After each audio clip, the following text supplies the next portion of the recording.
So we got the Twisted Minds channel with a video called The 10-Year-Old Serial Killer. That already sounds insane. But let's get to it and see what's going on. This little girl you're looking at now was convicted in December of 1968 after she had confessed to multiple killings. Selena Gomez She was just looking 10 years old at the time of her first murder and is now one of the world's most notorious child killers in modern history. Welcome back to Twisted Minds. My name is James, and today we cover the case of Mary Bell, a child killer who not only killed other children, but found great joy in seeing how her actions affected the families and authorities involved.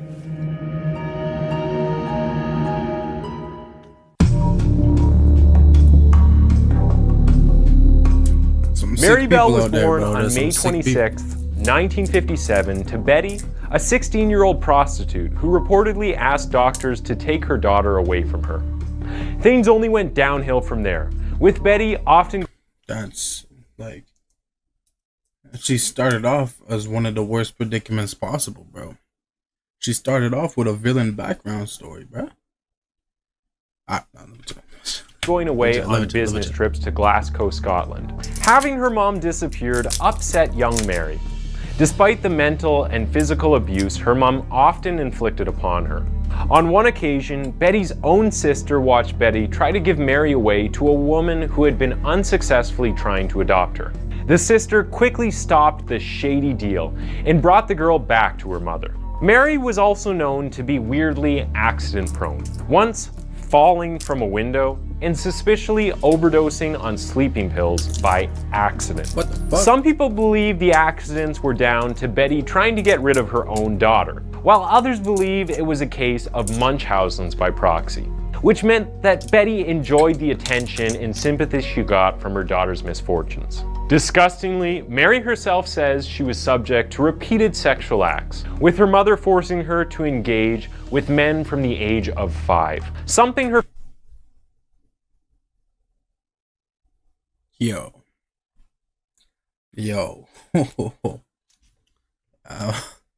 Not gonna lie, I wasn't ready for this. I thought I was ready for this video. I wasn't ready for this video, bro. She raised a fucking villain, bro. She turned her into a villain. Her family knew nothing about. They did know, however, that Mary had already witnessed death firsthand when her 5-year-old friend was run over and killed by a bus.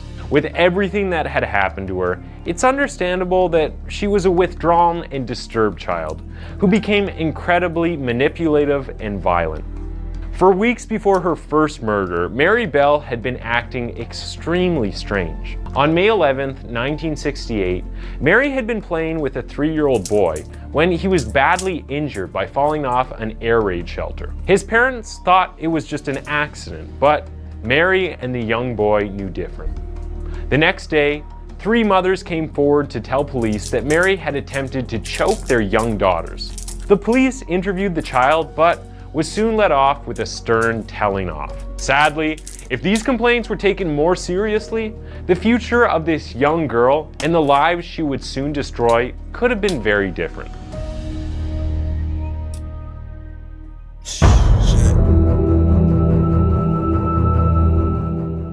On May 25, 1968, the body of 4-year-old Martin Brown was discovered in an abandoned building. At first, it was regarded as a sad and unfortunate accident because the initial investigation claimed that there were no obvious marks or injuries found. 2 young boys hunting for scrap wood had entered the abandoned house and were confronted with the small corpse of Martin Brown lying under a window. Next to the body was an empty bottle of aspirin, which led police to speculate that he had taken too much and had overdosed on the medicine. Even though the boy had dried blood and saliva on his cheek that had run down to his chin, there were no signs of struggle and no marks on his body at all. It seemed like he had just taken some pills, lay down, and never woke up. The 2 boys who had found the body called out to some workmen nearby and soon found themselves surrounded by a crowd of children and adults, all gawping at the sad sight. The workmen said they recognized Martin as the boy they'd shared some cookies with less than an hour before. They just couldn't work out how the boy ended up in the building. Two of the children watching the scene unfold managed to squeeze through a hole in the derelict structure to get a better view of Martin's body. Mary Bell and Norma Bell, children who, despite their surnames, were unrelated. Unbeknownst to the police, Mary lured the boy into the house and then strangled him to death with her small hands. She then brought Norma to the house to show off her handiwork. Mary then took it upon herself to run and find Martin's aunt, telling the woman she knew where Martin was and that he was covered in blood from an accident. The poor woman unwittingly followed her nephew's murderer to the scene of the crime. In the days that followed, she was tormented by both Mary and Norma, who would torture her by asking questions, such as how sad the family were and if his mother was missing him. Bro, eventually, Martin's aunt stopped opening the door. On one occasion, Mary knocked on the door of Martin's house and asked his mother if she could see Martin. Confused, the mourning woman told the girl that Martin had died, at which Mary replied, "Oh, I know he's dead. I want to see him in his coffin." This must have been absolutely awful for that poor mother, especially after finding out that it was this little girl who coldly took his life. Disturbingly, for a class assignment, Mary drew a picture of a boy lying exactly in the same position that Martin Brown was found in, with a bottle labeled tablet. To make it even more sickening, she called it, "There has been a boy who had just laid down and died." Although Mary wasn't the only child who knew Bro. Her mama is to blame for this, bro. Her mama literally turned her into a fucking villain at the youngest age, bro. This shit is insane, bro. What the? Yeah, this shit crazy, bro. This shit is crazy. About how Martin had died, she was the only one to draw the scene. Although this sounds bizarre, her teacher wasn't suspicious, as she knew the children had heard about the death.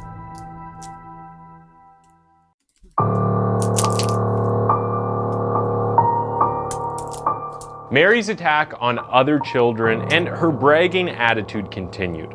At one point, she pointed to the house where Martin Brown's body was found and told neighborhood children that it had been the place she had killed someone, a story that was followed by a laugh. On May 26, 1968, Mary's 11th birthday, the girl attacked Norma's younger sibling. She was so violent that Norma's father had to physically remove her from the home. This pattern of violence was not anything surprising to anyone who knew Mary, as her temper began to spiral out of control. After Martin Brown's tiny coffin was buried, Mary, wanting to be in the spotlight again, turned on her best friend Norma and viciously attacked her. She scratched at her face and kicked her in the head, finishing the attack by telling the girl she was a killer and that she was willing to kill again. Children who saw the attack shrugged the threat off as Mary being overdramatic. Little did they know what the little girl was capable of. In a photo taken at a demonstration, which local residents held in an attempt to urge the government to tear down derelict buildings to stop more deaths from happening, two children can be seen holding up a banner. One of these children was Mary Bell. Yes, the young killer had inserted herself into the situation to stay involved. Experts believe that killers do this to satisfy their narcissistic egos and to keep the buzz of killing going as long as they possibly can. Although no official criminal investigation began at the time of Martin Brown's death, a doctor viewing the body did comment to officers that it would have been possible for another child to have strangled him to death without any signs of violence, since a child's hands are so much smaller and weaker than an adult's. On the same day of the attack on Norma's sister, the two friends decided to break into a nursery so that they could vandalize it. The next day, staff discovered the carnage the girls had caused, as well as some chilling notes that the police dismissed as a prank. One said, "I murder so that I may come back," while another read, "We did murder Martin Brown. Fuck off, you bastards." If these admissions of guilt had been taken seriously, Yo, bro. There had to be something that passed. Like, if kids are talking like this, bro, you gotta take that shit serious, bro. Cause I feel like as well, kids, bro, are like blunt. Like they don't see a wrong and saying some crazy shit. You know what I'm saying? Cause they don't know better, for the most part. So if a kid is saying this, you gotta believe it, bro. You gotta believe it to some degree, but you gotta check into this and really see, bro. Like, yo, fuck it up. Then at least one other child's life would have been spared. On the 31st of July 1968, Mary and Norma Bell took part in the death again by strangling of a 3-year-old named Brian Howe on a wasteland near the same area that Martin Brown was killed. After the boy was killed at the hands of Mary Bell, the girls returned later on to carve the letter N into the poor boy's stomach with a razor blade, which was later changed to an M, the 2 initials of the girls. Mary Bell also used a pair of scissors to cut off some of Howe's hair, scratch his legs, and severely mutilate his genitals. As the girls were so young and their testimonies kept contradicting each other, no one will ever know for certain what happened that day. What is clear, however, is the depths of depravity that were displayed that day. Oh, what the fuck, man?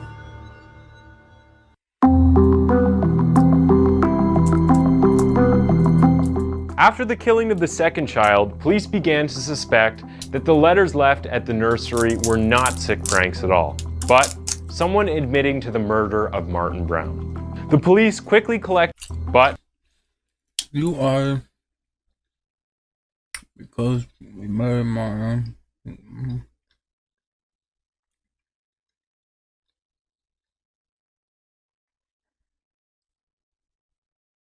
Alright, bro, I can't read that shit, bro. On the right side, I can't read it, bro. Someone admitting to the murder of Martin Brown. The police quickly collected information about the possible suspects. During this process, they focused more on the children in the area and questioned them about the recent murder cases. Of all the children, 2 girls, Norma and Mary Bell, stood out as acting odd. When Norma was questioned about the murder, she couldn't stop smiling and expressing how excited she was to be part of the investigation. The detective noticed that Norma wasn't reacting normally, taking the whole process as one big joke. Mary Bell acted in a similar way, evading questions and acting strangely. During the questioning, Mary had said that she had seen Brian Howe playing with another 8-year-old boy in the area where the accident had happened. She later added that this boy had been carrying a pair of scissors. This intrigued the police as they hadn't released the information about the scissors to the public. During Brian's funeral, a police detective was watching Mary Bell's behavior. He described how the girl had Hold on, bro. I'm thinking like, wait a minute. Because they didn't bring up the scissors. See, but it's hard to say because, like, oh yeah, this guy had a pair of scissors, but how do you know anything had to do with scissors on his body? You know what I'm saying? Like, it is like she slipped up. If I heard that, I'm like, nigga, you slipped up, gang. They hadn't released the information about the scissors to the public. During Brian's funeral, a police detective was watching Mary Bell's behavior. He described how the girl had a sinister look on her face, rubbing her hands with excitement. This led police to questioning Norma once again, which led the girl to admitting everything that had happened, including the horrendous acts her best friend had committed on Martin Brown and Brian Howe. According to Norma, Mary had told her that she enjoyed strangling both children and mutilating the body of the 3-year-old. For a period of time, each girl blamed the other for the murders, which resulted in Norma's parents stepping forward and explaining that it was Mary who had shown violence, even toward their own family, and that their daughter couldn't possibly have been responsible. W snitching.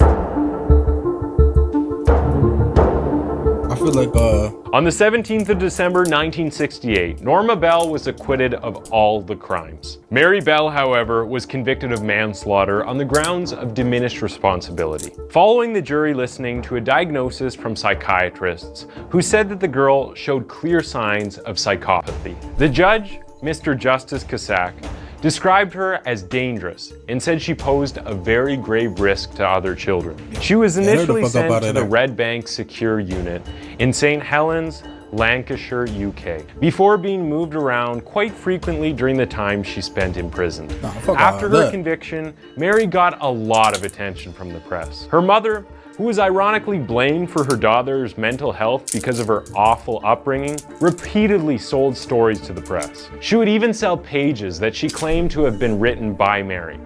It's sad that this woman managed to get attention and financial gain from a child who she reportedly forced into prostitution and later went on to murder 2 children while being just 11 years old herself. Mary did make headlines for herself again in September 1977, when she briefly escaped from Moore Court Open Prison. Fortunately, she was caught and lost her prison privileges for 28 days, a pretty tame punishment for a child killer on the run. After serving 12 years in various jails, Belle was released at the age of 23. She was also granted total anonymity, so she could escape the media frenzy and protect herself from attacks. Only 4 years after being released from jail, she became a mother to a baby girl. Mary and her baby unbelievably lived in her own hometown of Tyneside straight after her release. But the community made sure she didn't stay for long. While keeping her anonymity, Mary helped contribute to a biography written about her and was paid for it. This disgusted the government, who tried to block the publication in the UK. Mary Belle's daughter's anonymity was meant to stop at the age of 18, but on the 21st of May 2003, Belle won a high court battle to have her own anonymity and that of her daughter extended for life. This was the first in the UK, with any court order permanently protecting the identity of someone known as a Mary Belle order. In 2009, the child killer became a grandmother, giving the woman a second chance at nurturing and protecting a life, contrary to 50 years previously, where she had snuffed it out with her bare hands. No one is 100% sure where Belle is now, with the anonymity order protecting her for the rest of her life. It probably will be a long time until someone finds out where Belle moved to, and will most likely be shared after she passes away. But after a childhood of abuse, forced prostitution, and trauma, does Mary Belle deserve to live the rest of her days as a normal person with a normal family? Or should there be no forgiveness for a child who killed other children? Let us know your thoughts in the comments below. Brother, they said she was dangerous to the other children and has signs of psychopathy. Why did you even let her out?